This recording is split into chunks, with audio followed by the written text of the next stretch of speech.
You're listening to I Have Some Notes, a podcast supported by listeners like you. To contribute, visit patreon.com/I Have Some Notes.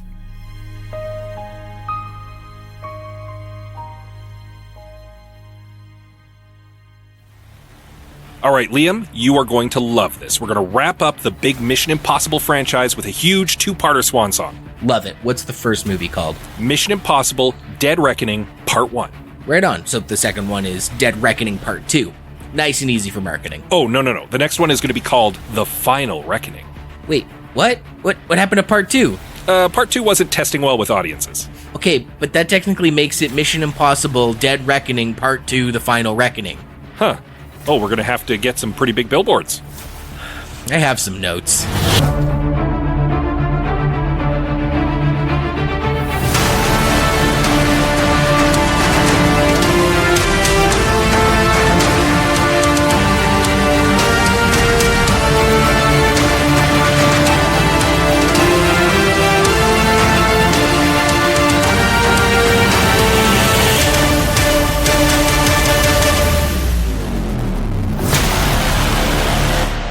Welcome, everyone, to I Have Some Notes, the movie podcast with cuts, keeps, punch-ups, and tweaks on mediocre movies. I'm Liam Creswick. I'm Scott C. Bourgeois. And I'm Greg Beaver. And today we are discussing Mission: Impossible Dead Reckoning, Part 1. Happy New Year, guys. Rule of three. Rule of three. Happy Chinese New Year, actually. Yeah. I suppose so. Yeah. It's the Year of the Snake. I got some Year of the Snake Kirkland whiskey for Christmas that I've been holding off drinking until the new year rolled over to the Year of the Snake, and I'm looking forward to finally cracking it open. Nice. Does Kirkland make good whiskey? Like, I associate them with kind of like a no-name brand. It's blended. It's a blended whiskey, so it's not like single malt. It's not like Costco has distilled wine from the Highlands of Kirkland. It'll probably be fine. I don't know. We'll give it a try. Worst case scenario, it becomes a good disinfectant, I guess, right? Well, no, worst case scenario, it becomes my mixing scotch. Yeah, I was going to say, that's the worst case scenario, you mix it with Coke. Speaking of things that mix well with Coke and a popcorn and a trip to the movie theater is one of the biggest summer blockbusters of recent memory, Mission Impossible Dead Reckoning. Came out in the summer of 2023. It was directed by Christopher McQuarrie, who you might remember from Edge of Tomorrow and most of the Mission Impossible movies, written by Christopher McQuarrie and based on the Mission Impossible TV series from the 60s. Yeah. How familiar are you guys with the Mission Impossible franchise? Like its roots? Not at all. My only touch, I'm only into the modern take on it. Yeah, I am too. I'm only passingly familiar with the old TV series. Not only is it long since been decoupled from that TV show from the 60s, I think, I was even thinking about this film's title, and we always make the joke about the colons. I love my punctuation in movie titles, but like, we use the phrase Mission Impossible to just describe this franchise the same way we just sort of like put two words together. Like, it's like one of those brands where the two words together have just lost all meaning, like face and book or like cracker and barrel. Like, it just, right. I have a cat named Bruce Wayne, and we've just said it so many times that his name is Bruce Wayne. Bruce Wayne. I don't think about Batman anymore. And it's weird that not only is this, show from the 60s forgotten, but the fact that there's like a colon in the middle of these two words and that it, you know what I'm saying? It's just like Mission Impossible. It's a brand. It's like yeah. 7-Up. Nobody. If it was in the cereal aisle, it would be like Pop-Tarts or something like that. There's another example of just two random ass words shoved together that have become so ubiquitous we don't think about that it's like Mission Impossible. Like, I mean, I think this franchise is kind of interesting because it has what I would call fairly meager beginnings. Because I think the first movie was well received. but the two subsequent films that were directed by John Woo and then J.J. Abrams kind of sunk the franchise a little bit. Even if everyone regards the J.J. Abrams one as, having a great performance by Philip Seymour Hoffman. But it didn't, it's almost like the Fast and the Furious, where it kind of had its own little resurrection, years later. I think it's when Ghost Protocol came along, and, the now iconic Burj Khalifa, climb scene sort of redefined what counts as an amazing stunt in a movie. For the 2010s, or I don't even remember when that movie, because was it the aughts or the 2010s? Anyway, it was a kind of a genre defining movie, and Brad Bird did an amazing job with it. And then the subsequent movies did quite well at the box office. This one did not. Maybe for a host of reasons we can talk about, but maybe one of them is that the quality of the film has dropped, although it's really well reviewed, which is strange to me. I sometimes read some of the reviews and kind of wonder what movie everyone was watching. Maybe I just didn't get it. It's funny you say that, because I've watched almost none of the Mission Impossible movies. I watched the first one as a teenager. I only know that I watched the third one because, if you remember, a couple years ago we did a retrospective of our own film history, and I dug out a bunch of old reviews that I wrote for the newspaper. Apparently I covered it there, so it's like I know I've seen it, but I couldn't tell you anything about it. And then literally nothing until this one. And I think my ignorance really played into how much I enjoyed it. I don't really have much to compare it to other than other big, dumb, broad appeal blockbusters. But I know what you're saying of what movie were you people watching? That's usually how I feel about these things. But this one, I had no trouble buying into it. I get it. I get why this is a movie that would also make money in China and South America and all over the world. It is a perfectly digestible film. Precisely. It's very watchable. Yeah, they refer to McDonald's food as highly palatable. That's the food science term for making fast food that everybody can enjoy. And this is a highly palatable movie. Yeah, I think maybe your lack of history with it maybe prevented you from feeling some of the things that I felt about it. The series has always kind of had an irreverence for Ethan Hunt, where characters are in awe of this amazing person. But to me, Dead Reckoning takes it to a whole new level. And I really started to feel like I was watching, instead of watching, Ethan Hunt in Mission Impossible, I was watching Tom Cruise in Mission Impossible. It was just, there's so much, sort of, awe about the character that it seems, not only is it not really earned, it just starts to get a little irritating. That all I could really see was, the hands of Tom Cruise, manipulating Christopher McQuarrie's pen as they're coming up with the story for this one.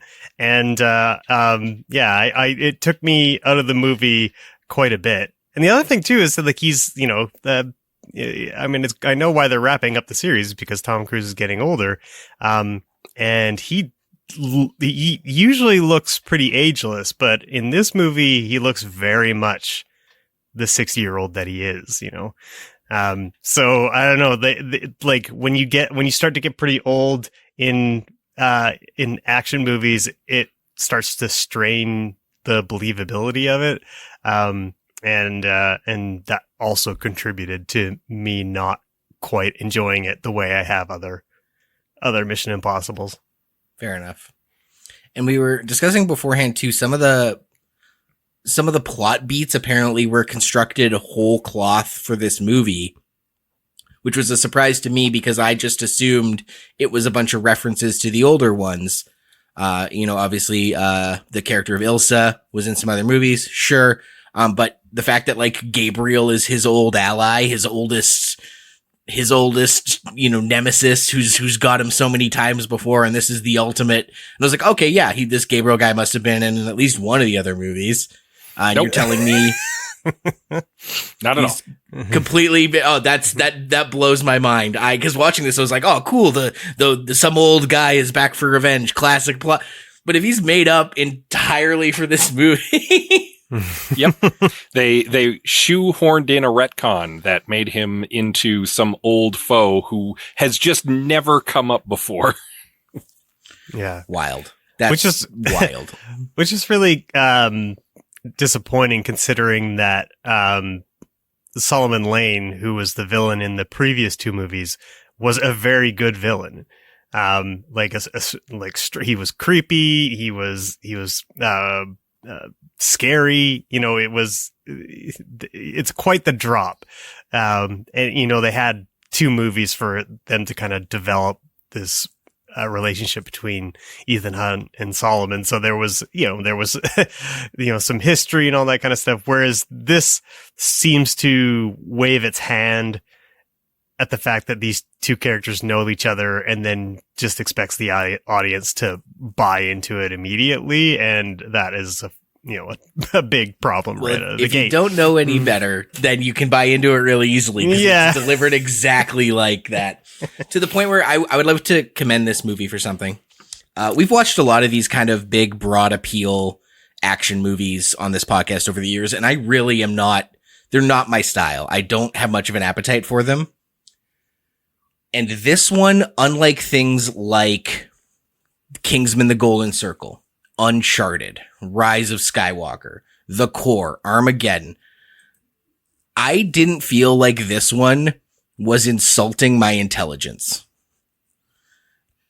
It never strained, and you're giving me a face, Greg, like maybe it is, maybe it was insulting it, but I didn't feel it. And I feel it so pervasively in all those other movies that they're trying to get away with such dumb plot nonsense, and they think I'm not paying attention, or they think I'm too dumb to notice. Like, just to keep it recent, the Uncharted movie, there's one of the MacGuffins is like an ancient piece of Italian history in a Papa John's. And we're not supposed to be like, the fuck is that? Or like that you can see the dungeon treasure trove through sewer grates, right? Go back to listen to our Uncharted episode. That kind of stuff drives me nuts. And I didn't find any of that in this one. I was always like, okay, I buy that. Okay, I'll go along. Like dumb movie logic, but it never like really strained credulity in a way that made me think the movie thought I was too stupid to notice. I will say this for Mission Impossible, and I've not seen the entire franchise, so I can only speak to the movies that I have seen. But the Mission Impossible franchise's roots are heist movies, and heist movies by the very genre, a good heist movie is going to be clever. And even though Mission Impossible has kind of moved away from being pure heist over the years, it's never lost that clever bent. And so I will agree with you. A good Mission Impossible movie, and I can't speak to all of them because I have not seen all of them, but a good Mission Impossible movie doesn't necessarily talk down to the audience. It has a clever plot and it assumes you're going to be able to keep up. Mm-hmm. And this one does more or less do that. But to circle back to your original point, real quick, where you had mentioned like you didn't have the baggage of the rest of the series, and that allowed you to really easily buy in. And again, I'm kind of in the middle because I haven't seen all of them, but who is this movie for if not someone who's very familiar with the franchise? So if Greg's problem is that he's too steeped in the lore to buy into it, and you're saying, but you just didn't need to be steeped into the lore. This is the last movie in the franchise. It's marketed as the last movie in the franchise. I agree. There's no scenario I watched this movie if it wasn't for this podcast. Like, so I recognize that it's not for me. I'm just saying I happened to luck into a pretty good experience. Of all the ones we could have randomly pulled out of a hat, like maybe I would have been just as cynical and down on these kind of, broad appeal action movie. If we had done Ghost Protocol, maybe I would have been like, dumb. But this, I know I had a good time with it, but I'm happy to hear I'm an outlier because I really surprised myself how much we enjoyed watching this. I mean, to be fair, I don't think it's the lore of Mission Impossible that I was too steeped in. It's just that the sense I get from the celebrity of it all started to wear on me. Well, Yeah. and that actually kind of segues us into another point, which is worth bringing up. So for those of you who are just joining us, we have a Discord, and whenever we put out a new episode, we ask, as we do on all our social media, on our Discord, for people to give us input on their thoughts about the movie. And I'm not trying to get ahead of us in the podcast, because that comes later on. But the thing that overrode the conversation about like fixes and tweaks was the discussion about Tom Cruise, the celebrity and the person, and whether or not he was problematic, and whether or not the movies were watchable, knowing the baggage that comes along with Tom Cruise. And I think, Greg, that's kind of what you're tiptoeing up to here, is that you're having trouble separating the art from the artist. I think so. I mean, yeah, I mean, like, we all know that Tom Cruise is kind of a weird dude. And I think what kicked off the conversation in the Discord was I shared the Jonathan Colton song "Tom Cruise Crazy." So yeah. Look it up if you haven't heard it. Yeah, I mean, he's the Scientology of it all it looms large, and it does generally paint him in a very unfavorable light, given how that church treats its own members and the public at large. But Where's Shelley, Tom? yeah, exactly. Yeah, it's I think I believe that Tom Cruise genuinely loves movies in the interviews that I've seen him with. Like, I think that passion, is really there, and he cares about making a good film. He cares about the industry. But he is still one of the last mega celebrities. And, we're kind of living in an era where that doesn't matter as much. People still want to see, movie stars, but generally they show up everywhere. They show up in your TV shows. They show up online and in, hot wing eating series and stuff like that. Like, it's not the same.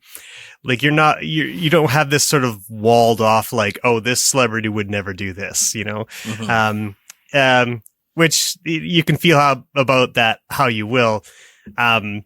But when a celebrity has the kind of, face that Tom Cruise does, it can affect your movie negatively, especially when you can feel the ego come through.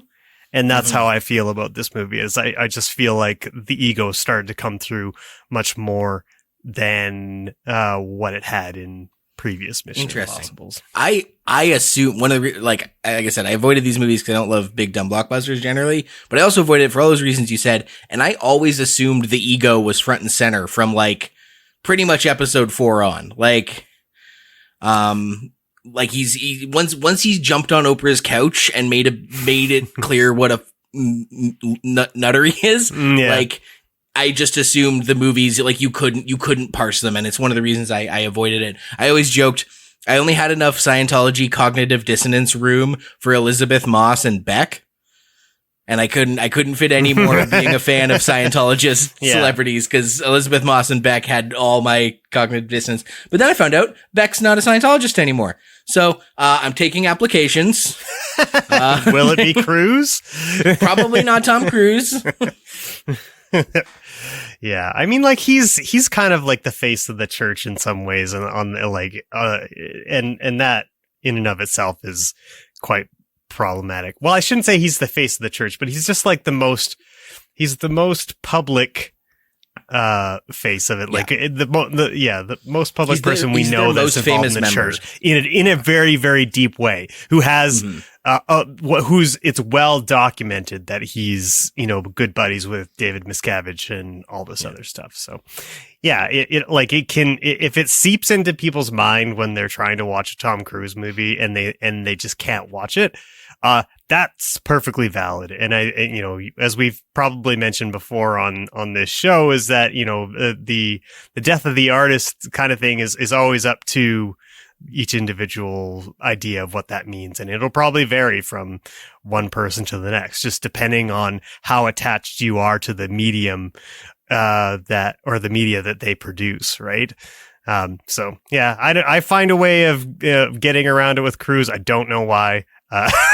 Yeah, but like for some reason, for the most part, I can get over it.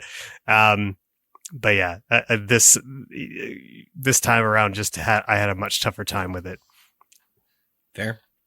And I guess in case it wasn't clear, who else is in this movie other than Tom Cruise as Ethan Hunt? We've also got Haley Atwell as Grace, Ving Rhames as Luther, Simon Pegg as Benji. Sorry, Simon Pegg, you've been on our show within about 3 episodes because he was in Star Trek. Oh, right. Yeah. Rebecca Ferguson as Ilsa Faust, Vanessa Kirby as the White Widow, and Asai Morales as Gabrielle. If, like so many of us, you have no stomach for Tom Cruise and have avoided these movies as well, let's go to the plot summary to catch you up on what happens in Mission: Impossible: Dead Reckoning. Our lives are the sum of our choices. And we cannot escape the past. Ethan, this mission of yours is gonna cost you dearly.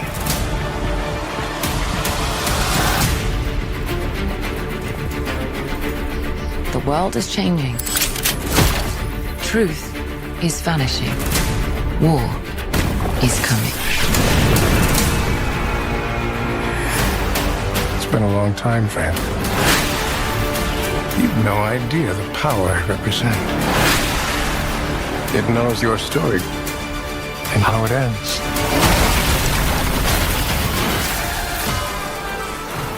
Beneath the surface of the Arctic, the next-generation Russian sub, the Sevastopol, tests its advanced AI-driven stealth technology. Impossibly, the sub is detected, and when they fire upon the enemy vessel, it instantly vanishes, and the AI prevents the crew from aborting the projectile before it loops back around. All that remains are dead crew members and the strangely religious-looking key that unlocks the AI's core. Ethan Hunt accepts a secret mission from DoorDash to find both halves of the mysterious key. One half is with Hunt's stunning brunette friend Ilsa Faust, the other with Grace, a petty thief who's also a stunning brunette. Tom Cruise, that is Ethan Hunt, apparently has a type. Ethan and Grace play cat and mouse with their half of the key until they find themselves mixed up again with the White Widow who is brokering its sale. All that goes tits up and Ilsa is murdered by Gabriel, a shadowy killer from Ethan's past, making room for Grace to come around to the IMF cause. With a new ally in tow, the team sets off to learn what the key unlocks, where the lock is, and scoop them from the White Widow, all aboard a moving train. It's going to take a stunt so spectacular the whole trailer revolves around it to pull off this impossible mission. I'm going to posit something, and I think this is the key to what bothered me with the movie outside of the Tom Cruise involved. And you guys can tell me whether you think this is fair or not. I feel like most of the dialogue is characters talking at each other and not with one another. And there is so much expository dialogue that's presented in such an unnatural way that every time it happens, it lifts me straight out of the movie. The scene in the when the CIA is having their round table or whatever, and Tom Cruise infiltrates that scene's terrible. It's not written very well at all. And I know that Christopher McQuarrie can write because Edge of Tomorrow is fantastic, but this something went wrong here. There was even some of that in the scene after where they're at the airport where he's like, so you're saying we got to do this and then we got to do this and that's sounds like a Tuesday. Well, and it's not entirely consistent through the movie because there is parts of the movie that feel a little more natural and there are parts of the movie that feel very preachy or very expository. So, and preachy, by the way, is the right word for some of this movie.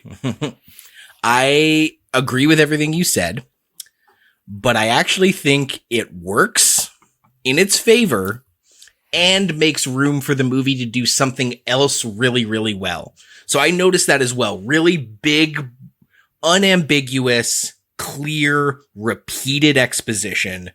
I kind of liken it to what we said in the Hallmark episode of like, you need to make sure everyone's on board because grandmas and babies are watching these Hallmark movies too. And that's the same for this one. It needs to be clear as day because you're going to have people whose English isn't their first language or are watching it in a dub or a sub internationally. And then who knows what, world experience people all over the world are bringing to this. So it's got to have that really broad, clear, unambiguity. And I think this one does it in a way that is like polished and good. And the closest thing I could think of compare it to would be like if you travel abroad and the transit system in another language is still really clear to understand, or you go to a zoo with a really slick multimedia exhibition. It's got that kind of like broad, clear communication that is meant to like, again, be highly palatable, keep the most people on board. And it didn't take me out of it so much as just remind me that like, I'm not looking for nuance on the Japanese subway system. I just need to understand what's happening. I don't know if I agree with that because, I think having large chunks of dialogue blocking out the exposition may actually make things harder on an international level to communicate simply. No, I think it makes it because like use the airport scene for example. They say multiple times what's going to happen, and then that thing happens with all the important items outlined in red on the screen. And this is the second point I was going to make. It then makes room to do something else really well, which is convey a lot of plot information visually through really good editing. You watch that scene where the key changes hands through the airport and the American guys are getting bamboozled by like the face changing technology. It all tracks. You could watch that with the sound off and understand what is happening. And you can definitely understand what's happening because they said it 5 times in English before it started. So that, yes. I guess, I would argue that like, if you could understand it with the sound off, then why do you need I suppose all the dialogue? Yes, but Liam, this movie is 2 hours and 44 minutes long. And a lot of what, and what, as you said, they repeat things a lot in a lot of different exposition scenes that break up the movie and make the pace terrible. So like, the movie needed to be trimmed down. It's way too long. It's part 1 of a larger film as well, which is probably going to be another 3 hours long. Yeah. This is not a tight action movie, and it should be a tighter action movie. And while I do agree that action set pieces need a little space to breathe, there's too much space. The movie slows down in large chunks so that the people can again talk about how good Ethan Hunt is and why he's making the choice to, not let the key fall into the hands of any one government and what the Mission Impossible force is all about and how they all made the choice. They go over it again and again and again and again. And it's like, okay, yes, repetition drives the point home, but we've repeated it too much. And it's dragging down the pace of this movie. So on the one hand, you're right. And on the other hand, you're wrong. Sure. Because they do it too much in this film. I agree. It is probably too long and stuff does need to be cut. I'm just gonna go big. I'm arguing this for the sake of arguing it. I think if you're gonna cut anything, I think some of the action scenes should be a little shorter. Amanda said that the car chase was too long, and I did notice that the third act, all the action in the third act on the train, it's almost like 3 mini action set pieces on the train. So you got him jumping the bike and her sweating it out. Then you have them trying to fight their way through with guys on the top of the train. And then you have them dangling and trying to scramble back up before it falls off the bridge. So there are like 3 different mini action set pieces in that whole third act action set piece of the train. Yep. And you cut that down. I actually don't think there was too much of him going, oh, but the key's gotta, who's gonna have the key? I'm gonna say cut the action, not the dialogue. I think there absolutely is a reason to cut down the dialogue and also the action, because you're right about that too. Again, the movie is 2 hours and 44 minutes long. It is ostensibly an action thriller, and it is not thrilling enough, and it is not actiony enough. It needs to be one or the other. Yeah. Yeah, I agree. I did feel the length of it. For sure. And I agree entirely with Scott that like all the broad exposition dumps made it feel more interminably long. I will say that I actually didn't feel like the car chase scene was too long, because I think if Christopher McQuarrie has a superpower, it is car chase scenes. He is a bloody master at it. Like everything about that scene, I love, especially when they get into the little Fiat 500. It's a great gag when you think that he's gonna unlock, like I think it's like an Aston Martin or something like that, and then this little tiny car just pulls out from behind it. Yeah, and just like and it was the way that they set up like the fact that Tom Cruise and Haley Atwell were handcuffed to one another, and that they were handcuffed on the wrong side of each other. Oh, just so a brilliant way of making that whole scene that much more tense and fun. And when they roll the Fiat 500 and they end up in the opposite, so good. Like the comedic timing on that was just perfect. So I really love that scene to death, to be honest with you. And if it wasn't for that, I think I would have hated the movie. Two things. First thing, the movie's tonally inconsistent in places, because in some places it's a very somber and sanctimonious, and it's trying to be weighty. And then on the other hand, you have action set pieces that have like comedy bits in them, and they don't jive. And the thing is, I wanted more of the comedy bits. Mm-hmm.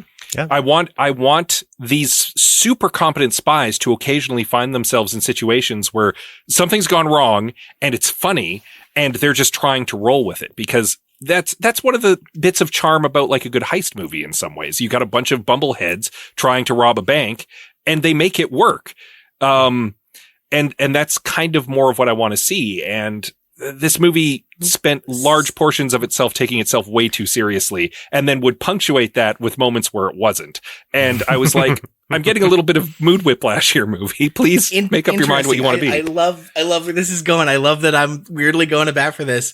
I thought the amount of jokes to self-seriousness was spot on, because the more jokes you add for that kind of levity, the more likely the writer is going to use it for bathos. And like, think back to Ant-Man, Quantumania. How many times were there these genuine emotional moments that get undercut by a joke because they're afraid to take themselves seriously? They're embarrassed to ask you to buy into corniness. And this movie at no point felt embarrassed by itself. That's fair. Even if it should I'll be. grant you that. And I liked that. I liked that it wasn't pulling its punches, using comedy to undermine the drama, and the drama to pad out the comedy. It was just a little bit of extra comedy where it needed to be, and the rest was taking itself seriously. Yeah. I mean, I think if you think this had the perfect ratio of comedy to taking itself seriously, then I would actually recommend you watch some of the earlier films, especially like Ghost Protocol and that, because they were fantastic in that regard. They even, to me, they do a much better job of walking that line of adding comedic bits to all the stunt tension and all that kind of stuff, while also keeping you on the edge of your seat in terms of the amount of tension you're supposed to feel when they're trying to pull off these impossible things. Maybe this felt weird to me because the pace of the movie was off, because it was too long. That's right. And maybe it was just that there was too much time between those comedic bits, so that when they hit, it was like, oh, that was weird. Whereas if they were just a little punchier, if the movie was a little tighter, maybe it wouldn't have been so jarring. Yeah. I like, you said tonal whiplash. What if it was more tonally lumpy? Yeah, totally. I like that. Back to the car chase as well. One thing that I did note with this movie and that I do like is that, true to the name Mission Impossible, a lot of the action, like the big action beats, were about putting Ethan and whoever was with him into a seemingly impossible situation, and then the fun of watching him untangle the knot, figure out a way to somehow survive by the skin of his teeth, and for it to be believable, for it not to just be like cartoonish necessarily. That's something that I do like from other Mission Impossible movies that I've seen, is that they kind of live up to that name. We've stuck him in an impossible situation. Yeah. You know he's not going to die, but the dramatic irony is you not knowing how he's going to possibly survive. I like that. Yep. I like a good action movie that does that. That sets it up like that and pays it off and pulls it off, I should say. Mm-hmm. Yeah. Yeah, I think when Mission Impossible is at its best, it's got a little twinge of Die Hard in it, where, you know, Ethan Hunt is really up against it. Things go wrong. He makes mistakes. He gets, he gets punched. He gets beat up, and is having to deal with everything that's coming at him in waves. So, yeah, I entirely agree with that. I like that this is a series about, most heist movies are movies about the team putting into play a plan to make heist happen. And then slowly you kind of get to see the layers of that plan unveiled, as like it unpeels like an onion in a way as the plot progresses. So, oh, this looks like it went wrong, but actually they had accounted for this. Oh, this went wrong. Oh, no, that was part of the plan all along because they were counting on that happening. And you get to see the characters be clever. Mission Impossible subverts that a bit, because you absolutely hit the nail on the head when you said Ethan makes mistakes. In Mission Impossible is one of those rare heist franchises where the plan rarely actually works.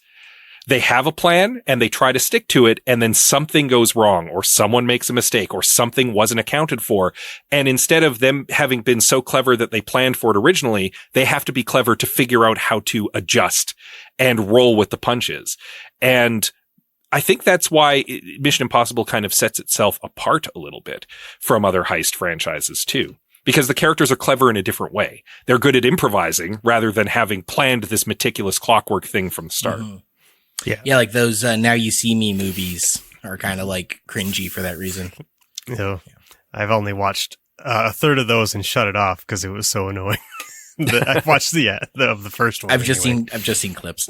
Yeah, but I can tell, like, it's just got that vibe of like, you got it. This is really stupid. And I'm seeing the best part on a TikTok video, and I'm glad I skipped it. Yeah. I did want to shout out, because I think everyone has sort of mentioned something that they really liked. I really enjoyed the score when Ethan was running to try and save Ilsa. Like that ramp up and how it keeps cutting back between Ethan and the fight with Elsa, and you just know it's not gonna end well for her, but the score just really makes you feel it really hard. So I really appreciated that. It was a classical action movie score. Like it was giving 90s era orchestral epicness, as opposed to more of the like digital soundscapes that we get in a lot of blockbusters now. Yeah, and I do love that decision that sometimes directors make with the score, where they let it permeate everything for a little bit. Like it's so loud and overtakes every other sound that you're kind of immersed in the score, and it I don't know, I don't know how best to describe it, but you feel the tension just in your attention to the music. So I don't think I described that very well, but yeah, I appreciate when they play with the score and use it so effectively like that. Agreed. Well, I think we've praised this movie enough. Time to get into the things that can be fixed about it, because it isn't without its flaws. We do not have an impossible mission in front of us. We have a very achievable mission, and that's fixing Dead Reckoning, which we will do after this. I'd like to get more reading done, and joining a book club seems like a good idea, but I don't know. Why not? Reading a whole book in a month, that's pretty daunting. What if it was just a chapter, say a week? That doesn't sound too bad. Still, getting together with a bunch of people, that's a whole evening. Well, what if it was only half an hour, whenever you wanted to? That would be great. The Read Along, a mini book club for your ears. Join my wife, Anita, And my husband, Scott, as we take you on a journey through a good book, one chapter at a time. Available right now on your podcatcher of choice.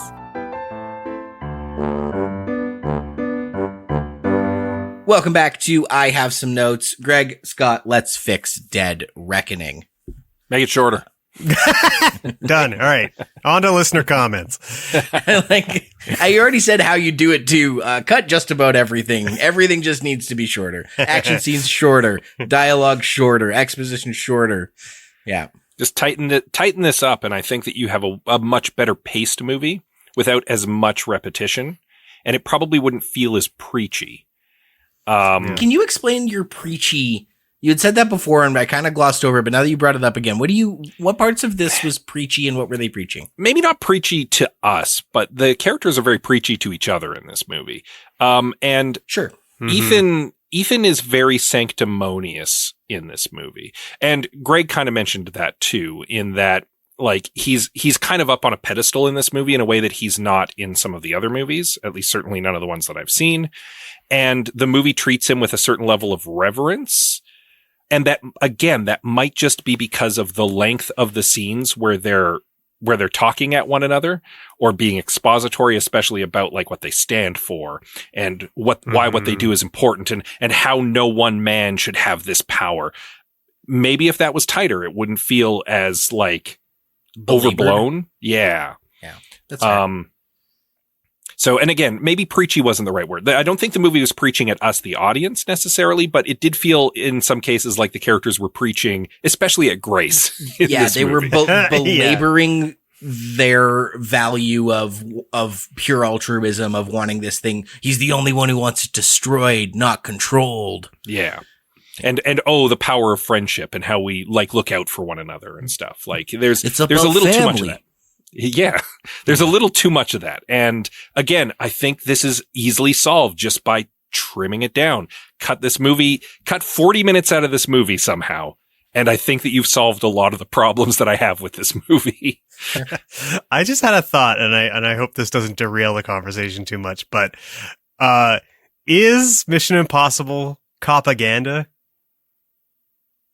Not, I like, even if there is a case to be made, yes, there are far more propaganda movies. Like, oh yeah, for sure. You know, like I just had the thought. I was like, is this? Cause it kind of, I mean, they are ostensibly like a CIA operation, right? And a CIA, no good if you've, if you've spent any time reading about some of the shit that they've been up to.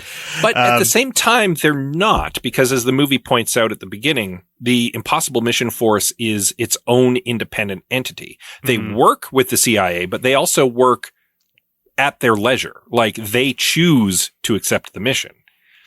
And usually it's a mission to save the world. So, I mean, they have good reason to do it. But so like, I don't know. It definitely is kind of walking on that line. But it's hard to say. Side thing with the IMF, because I haven't seen any of these movies. I didn't know what IMF meant. Amanda didn't know what IMF meant. And I jokingly guessed. So like deep down, I assumed it was like international something or other task force or something like that. Like a real sounding acronym for a real, like that wasn't just the title of the movie. But so I jokingly said to Amanda, oh, what does IMF stand for? Probably Impossible Mission Friends. And then when they're like, we're the Impossible Mission Force, I was like, I didn't want to be right. Yeah, I have to assume that the IMF comes from the 60s television show, and some of that corniness is just they didn't want to deviate from their roots too much or whatever. But yeah, it definitely, when you sound it out, it definitely sounds lame. It's, the same thing with superhero movies, why they don't often say the superhero's name, because in a live action context, it sometimes comes off as very hokey. So they try and avoid it. So I only really have one note. And that's the character played by Pom Clementif, Paris, the French assassin, who's sort of like Gabriel's, muscle. Yeah. And I don't know if it's just coincidence or if it is like a real trope. I think it is a trope, but I've definitely seen it a lot lately, of having a sexy Asian lady be your muscle, be your heavy. I forget even what we were watching recently that made me, that had that. I feel like maybe it was Uncharted. But it's just a bit of a trope to just be like, ooh, the exotic, sexy Asian lady's gonna be the muscle. And because it's played out, and because she's such a good actress, and so my fix was just gonna be like, hey, maybe just do something a little more original than that played out trope. I'm not advocating for less roles for Asian women, but just like, it's a played out trope, maybe don't do that.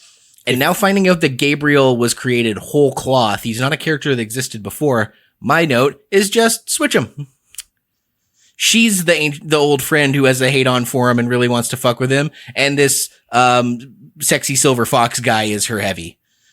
And maybe he appears as like the ghost first, like he's the one that you're sort of seeing in these ghost things, because she's the puppeteer of him and she's being puppeted by the entity. But yeah, just, it's a played out trope. Change it up. Speaking of played out tropes, fridging a love interest.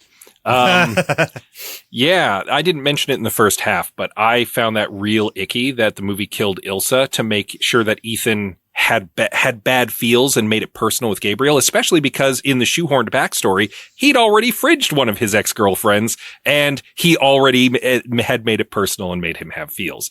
So it was just him doing the same thing again, except now to a character who he actually liked. Yeah, and it's real gross, and I don't like it. But I don't have a good fix for it. Gabriel killed was also created whole cloth for this movie. Like, in my head, I'm like, oh, this is just from the second movie that I haven't seen.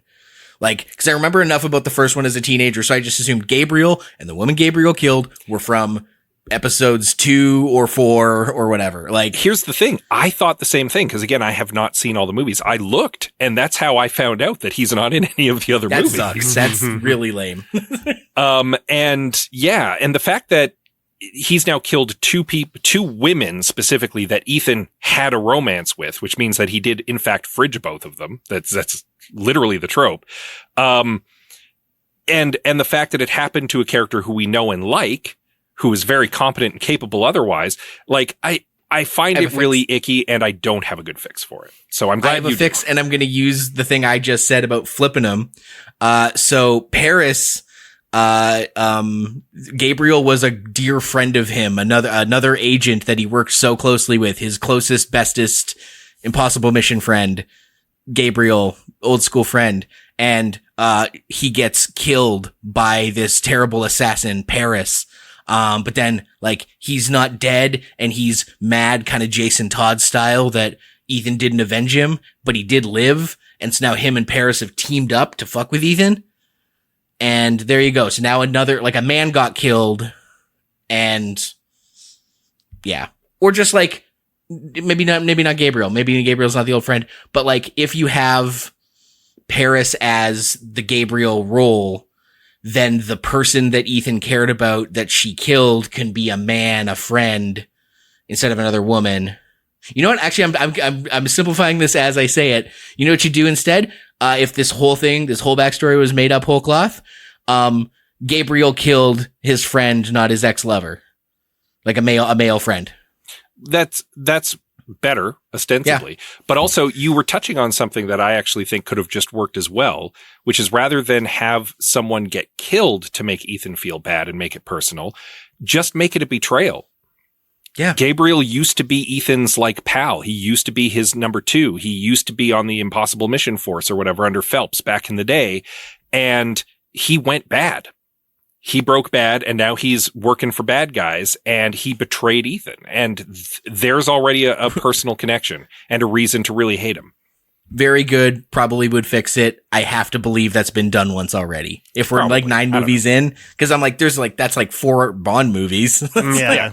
For sure. Like So, it's a rogue agent, but but it's a different way to make things personal than kill the love interest and then kill another love interest and then have him like 6 minutes later be making goo eyes at the new girl.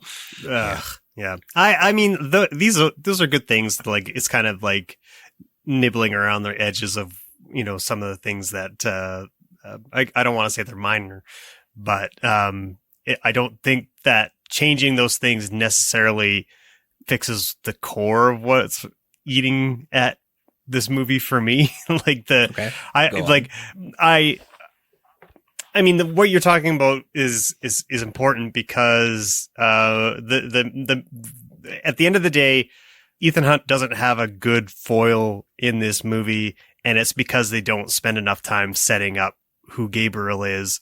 And I actually found his motivations to be quite muddy, and same with his relationship to the entity itself. Didn't love that. I also, I don't know. I did not love that we were told right off the hop that this was an AI and, it was like this all-seeing omniscient type force that they were faced with. And I think that given that the Sevastopol went down missing and nobody really knew all that much about it, except that there was like this secret key for it, I think it would have been way more fun for there to be a bunch of weird shit going on and that Gabriel's face is disappearing from, video feeds and things like that. And they don't understand why. And we as the audience also don't understand why. Agreed. We're given, we can have that opening sequence with the Sevastopol, but like the AI-ness of it all is sort of like taken out. It's just this weird thing that happens to them. Like they, they fire the torpedo, the target disappears, the torpedo comes around and destroys them, and everyone's like, what? Like, and then we kind of get this sort of like scene, the CIA scene where they're all trying to figure out what exactly happened to this Russian sub.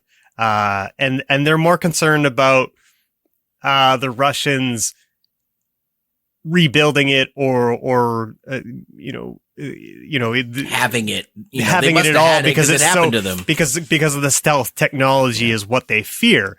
But what they don't know is that it was driven by this crazy AI that can do all this stuff. That would have been more fun. Go ahead. Oh, that also fixes sort of one of those, like, why did they split up in the horror movie kind of like obvious questions? There's a scene early on where the CIA is like, we need a completely offline operation. And they're guys typing out hard copies. They've got a control room that's cut off from the internet. And then there's almost an hour of the IMF guys still using technology, even though they know this AI has infiltrated everything. Yeah. And so if you do what you're saying, where it's like every party involved should find out it's an AI that's in an insidious AI. Every party should find that out later. First, it should be the audience. Then it should be the CIA. Then it should be the IMF. And in that order, and all 20 minutes later. Yeah. Yeah. Obviously, Gabriel / Paris are still working for the AI the whole time. Oh, yeah. Sure. Yeah. I laughed to myself when Benji was on his computer giving Ethan directions up the mountain so that he could jump onto the train. And I was like, boy, I wouldn't trust that if I was Benji, like with this this AI that's already fucked with them in terms of like where people are and when. Like, yeah, there was already a scene where Benji was giving him directions and the AI fucked with him and made him go the wrong way. And then now 45 minutes later, we're doing the same thing with no consequence. Yeah. But wasn't it implied earlier on that the AI wanted him to get there? Also, I think Benji mentioned that he was using some sort of analog wireless connection with with an archaic Russian satellite or something. There was some technobabble that kind of explained it. Yeah, plot wavy, hand wavy stuff. The early thing where him and Ving Rhames throw their computer away. It's like, yeah, you guys should have known. Like you saw the CIA typing out hard copies. I don't know why you're like. I do agree with you. I think that the reveal of the AI should be saved for maybe the third act. Yep. And that's when that escalates the stakes. And then that also like segues into part 2 where now they know they have to fight this seemingly omniscient computer that's been messing with them and causing problems the entire first movie while they were just trying to get the key. Yeah, because you were talking to them in the beginning about how how often they repeat things in this movie, how often the dialogue is repeated, and one of the things they constantly say is, "What does the key unlock? What does the key unlock?" Well, we knew what it unlocked. It's not fun because we know exactly what it unlocked. It's the AI, like it's clearly the AI. So yeah, how awesome would it have been if you thought that Gabriel was the villain all along, and then in the end, it turns out that like that's the end reveal at the end of the movie, that it wasn't ever a person at all. It was this AI that was messing with people. Yeah, at first we think Gabriel's after the stealth technology or maybe like a nuclear missile on the sub or something. Yeah, because he's a rogue actor, but he's actually working for the AI at the heart of the computer. I have a question for you. And this is something that jumped out at me. When the movie started, I didn't initially connect Paris with Gabriel. I thought she was another foreign actor. Because the movie makes it clear that everybody wants this key to get access to this AI, but nobody's making any moves except apparently for the United States. Like 4 different factions of the United States are all vying for control of this. But like the Russians don't step in, nothing. Should there be more forces at work against Ethan Hunt in this movie? I think that would have slotted in nicely instead of another moment of Grace stealing the key or trying to run away or trying to like fuck with him. Because the first, like more than half of the movie is just him trying to like wrangle Grace. And so if you took one of those beats away and swapped it with, you like got all the American guys coming, and then it's like, yeah, we pissed everyone off. A bunch of Russian guys, a bunch of Chinese guys, a bunch of, in whatever, pick your country. I would legit like to have seen a situation where Ethan Hunt suddenly realizes he's in the middle of the crossfire between like 5 different spy organizations who are all gunning for him. And that never really materializes, even though the movie kind of like sets the stage for it.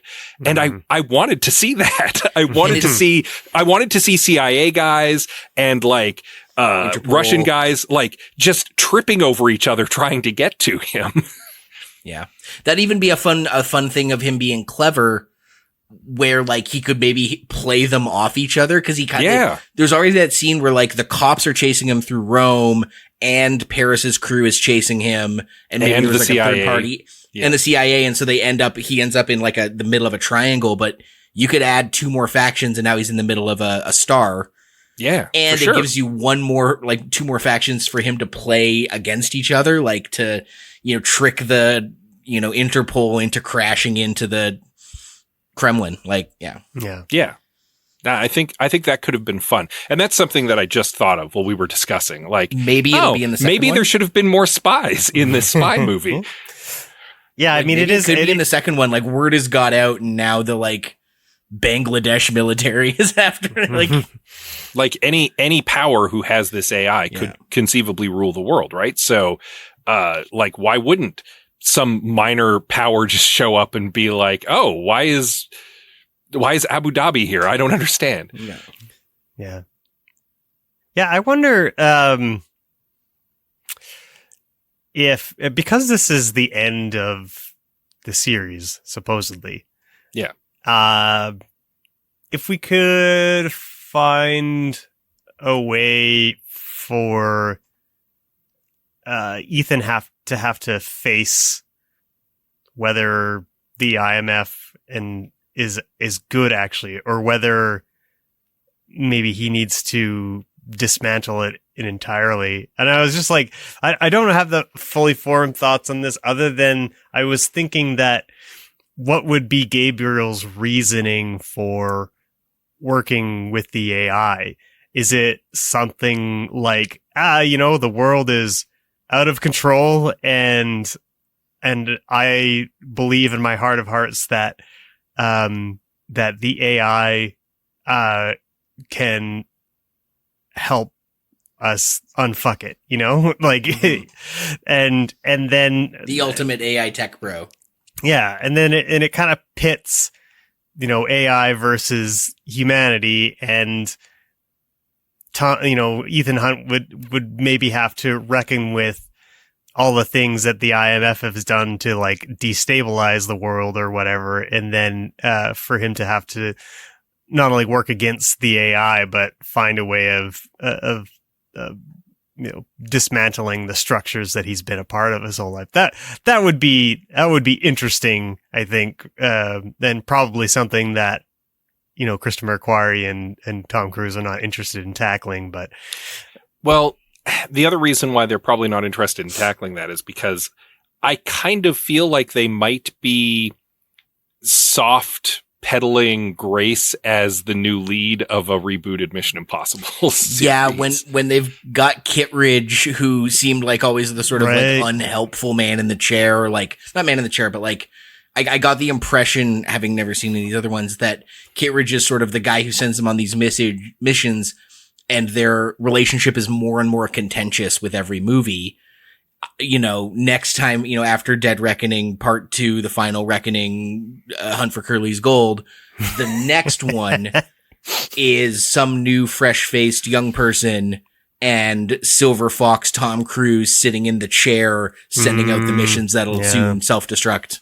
yeah, And producer credit. look, if the plan is to have an action franchise based around Haley Atwell, I'm all about that. I will watch the shit out of that.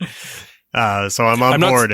Yeah, I'm not saying that's definitely what they're doing, but I reading between the lines of this movie, she's important enough, and enough of her her motivations and her backstory are kind of hit upon, and her getting set up as joining the IMF by the end of the movie. It makes me feel like this is the backdoor pilot for her spin-off Mission Impossible franchise, or for her to be taking over the soft reboot of the franchise after Tom Cruise is done with it. I could be wrong. I might just be reading into it, but it certainly felt that way to me. If not Haley Atwell, then the fact that they finally have Kittredge going full bad guy, and now there's going to be a vacant seat in his position of shadowy government power. Yeah. That maybe Ethan can step into. Yeah. Any other fixes? Any other things you want to see in this movie do different? Yeah, probably, but we'd need another hour or two. We could see what the listeners came up with. And we probably need to watch part 2 to get the full scope of the whole story, right? Yeah. I guess, do we want to quickly, this is definitely off the dome, but do we want to speculate what we think will be in the second one? Well, they're going to have to find the impossible to find submarine at the bottom of the ocean. Yeah. There's going to be probably a big final fight scene between Ethan and Gabriel in the submarine. Yeah. There's gonna be some sort of heisty, tensiony thing with Tom Cruise holding his breath for a long time underwater. They've already and done nearly that, freezing though, to didn't death. I mean, yeah, You but like go back and do all the greatest hits, clearly they've got to go to this sub, so he's gonna be in that water. Like I that's feel gonna like happen. they're gonna have to fight the entity in the form of like finding some sort of central server farm that it exists on and shutting it down, or like it's gonna have some kind of like mother box that isn't on the sub. Yeah. Sure. Yeah. It'll be, yeah. Yeah. 100%. Do you think Benji and or Luther are going to make it through the second movie? They hit a lot upon, especially Benji in this movie, and how like his friends are the most important thing to him. They talk a lot about how kind of they're in it till the end. They're riding with Ethan all the way off the cliff for good or ill. Yeah. I think that they're setting up one or both of them to not make it in the next movie.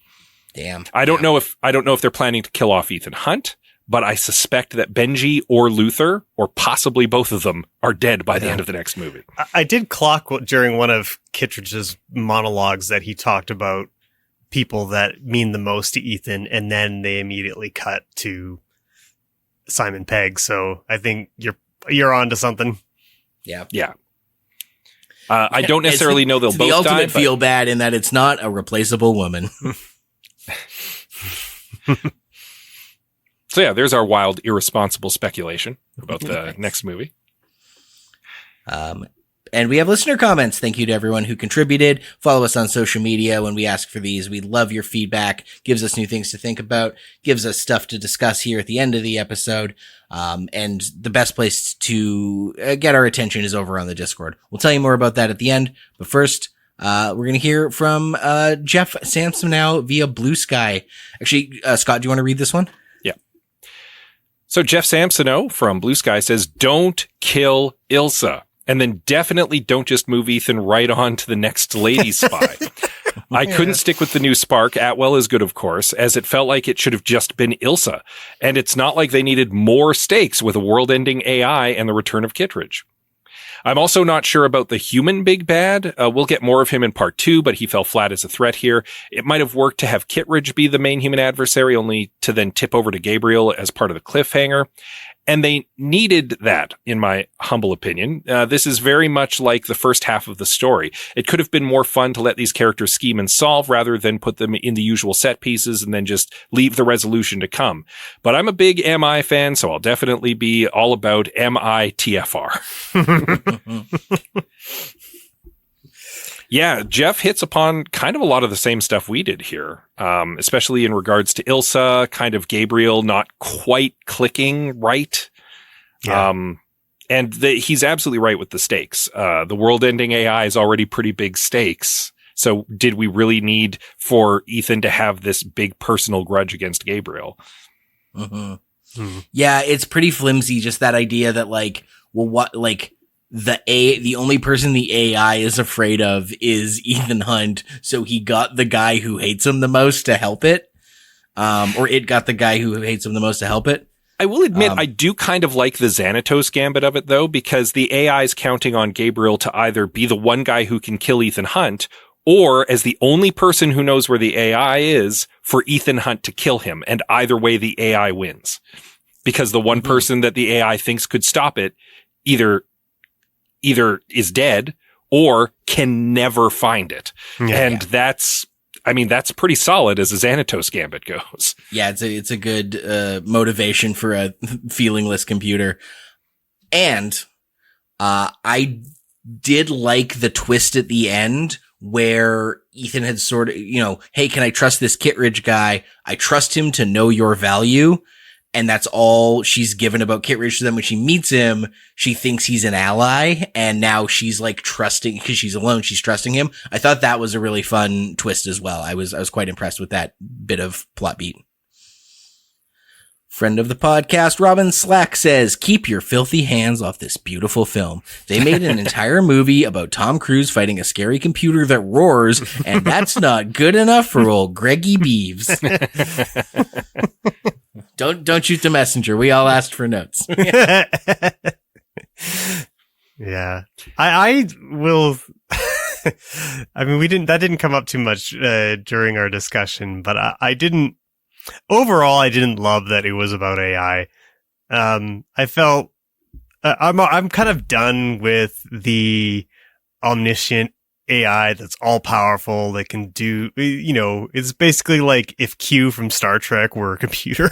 Like that's, we've seen that so many times, and I felt like my fix may have actually helped to dull some of that, because it is an AI thing, but it's not explicitly that. It takes a while for you to get to the twist at the end where it is revealed that way. So and who knows This Gabriel whether that guy's a master hacker. What? yeah.